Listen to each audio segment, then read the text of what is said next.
Wanna play? Careful what you ask for.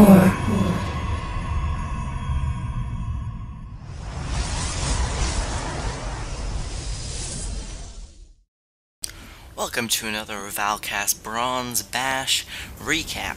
This one is between Chetwa and Assassane, and Assassane is playing as random, so this match he was set as a Protoss. So this is a Protoss versus Chetwa, which Chetwa is a Zerg, and he is a macro Zerg. I've seen him expand quite a bit. He'll probably expand early almost all the time.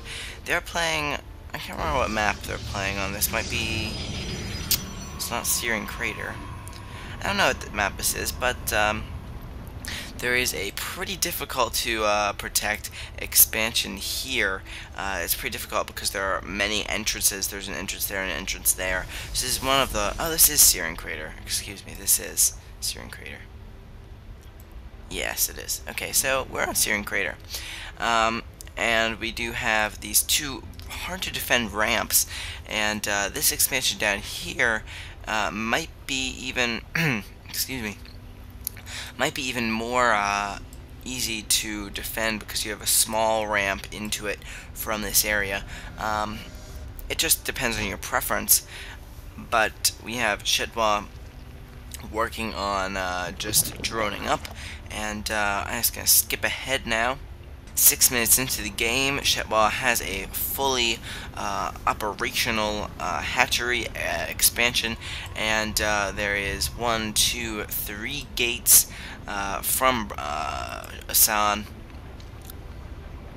and he has a small force ready to protect. This is a pretty good force, even against Chetwa, because Chetwa has nothing but 3 queens at the moment, maybe 1 or 2 lings just hanging around. And he is getting a robotics facility, probably going to defend against possible roaches, but all Chetwa can do is make drones and lings right now. He does not have any additional tech. He is getting a roach horn now and an evolution chamber, and he's getting his lair, so soon he'll be able to do quite a few things. But he does have this 4-person force here. Assassane is also expanding, so that's going to be very good for his economy against the Zerg. Zerg almost always must have at least 1 more base than their opponent, unless their opponent is Zerg, of course, because they just need that extra income, because their units are just so bad against other units. I mean, they're just not... Zerg units are generally weaker than other units, just because Zerg is more of a macro game.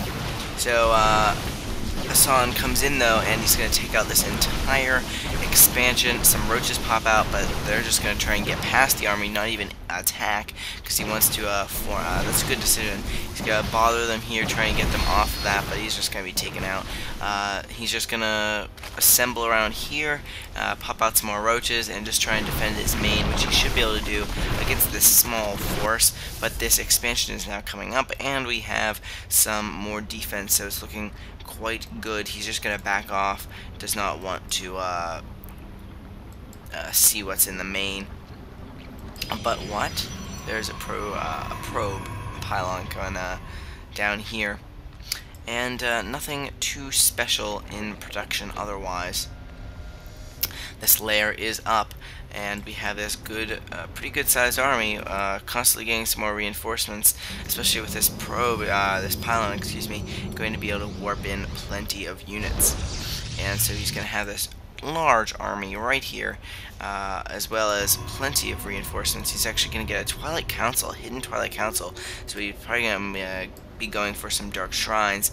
But what is coming up here? A Nidus Network, Macro Hatch, and a Nidus Network. So that is going to be huge against this.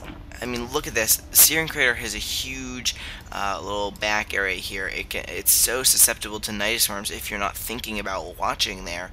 And clearly, Assassane did not think about it, because Nidus Worms aren't used much in Bronze. They're pretty easily defendable if you just pay attention and see that they're coming, but lack of scouting. He has this observer, but is he going to catch the Nidus network? I'm not sure. The worm is not up yet, but this overlord is just about to get over here, so the worm's probably going to pop out any second. But he is going to catch a view of this second, another gateway, plus the Twilight Council researching Blink. But here comes the Nidus worm. Here, a large force, though, he's about to move in, but the Nidus worm is about to move into his base, and it does have quite a few units inside of it. So he can just pop out. The worm now pops out, and he's going to move into the main with all of these roaches. Not too many. This force would easily be able to take out that number of roaches, especially if he keeps us immortal. But the only problem with that is he's not there. He's going to make a counterattack instead of pulling back to defend his main. And that's not going to be good because he's going to take out all of his production structures. You really, as a Protoss, you have to pull back because whenever these pylons just get focus fired, and that is basically the heart of everything. It powers all of the buildings. Once you take out a pylon, you take out the economy. But here comes this force going to take out a lot of units at chetewas main, and it would seem that assassane has the advantage, but he's not defending against all of these roaches, and he's just going to let his program be taken out. And plus chetewas still has some cocoons that he can use, but it's basically a base race at this point right now. He's going to take out all of these probes, so the economy is basically gone. He does have some probes here. He's moving back in. He might want to go put an expansion somewhere, and actually that he does have, chetewas does have some here, just in case he wants to put up another expansion, in case he wants to hide some tech or something to, there goes an expansion. So the Protoss player assassane is not going to be able to just easily base race him, but also the same thing happens over here for assassane. He's putting up something, but these roaches finally decide they're going to march back home. They say, your forces are really small, you've taken out all of my drones, but my roaches can take you. My roaches can take out your army, and then you're done because I've taken out all of your production structures. He actually has some drones that came out of the Nidus worm on this end. These roaches are going to come in, clean up this army. He's got focus fire down that immortal very quickly. Very good move, and all of these tech structures actually stayed up. That would be one of the few things I focused down quickly. And there goes his entire army. He does not have power to any of his buildings, so they're not working. He is warping in a gateway, and actually a second, because he does have quite a few minerals, but now he is out. He has very little chance to come back now that chetewas does have. It's basically defense. Can you defend against this number of roaches? But chetewas now has a base up. He's not even going to work on mining, and he's probably microing these roaches. He is putting up a pylon, but that's not going to do much because this pylon is just going to not even make it. Assassane says GG, and he leaves the game. And basically what he should have done there in this game is came back to fight those roaches. If you would have came back to fight those roaches, take out that Nidus worm, then made a big push. He was definitely ahead. He took out the expansion. He had a second expansion. Actually, I mean, assassane had an expansion, not a second expansion. And he definitely should have at least came a lot closer to winning that game, but instead chetewas takes game 1, and we'll see what happens in game 2 coming up right now. And in game 2, I'm just going to do a quick recap of this one because it was a shorter game.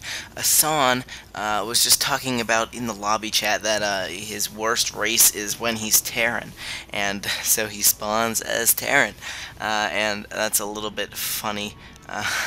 So he says no, and is a little bit unhappy about that. chetewas, still Zerg, never is not Zerg. He sticks with that race pretty well. And so I just gotta fast forward a little bit. A little bit farther into the game, we have SCV being chased down by a little bit of a drone, and 3 minutes in, we just have droning up and the spawning pool out and ready, as well as an extractor starting to come up. We have some SCVs, a lot of SCVs being pulled to take out a drone, perhaps. And that drone instead is probably building this extractor here that just pops up. He is going to get any vision that he needs.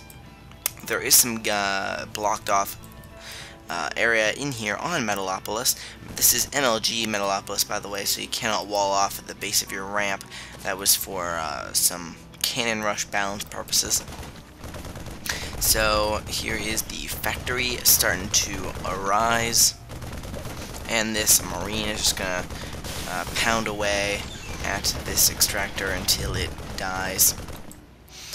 And an expansion comes up for Chetwa. Nothing out of the ordinary, especially for him. This is what he does against all Protoss, all Terran.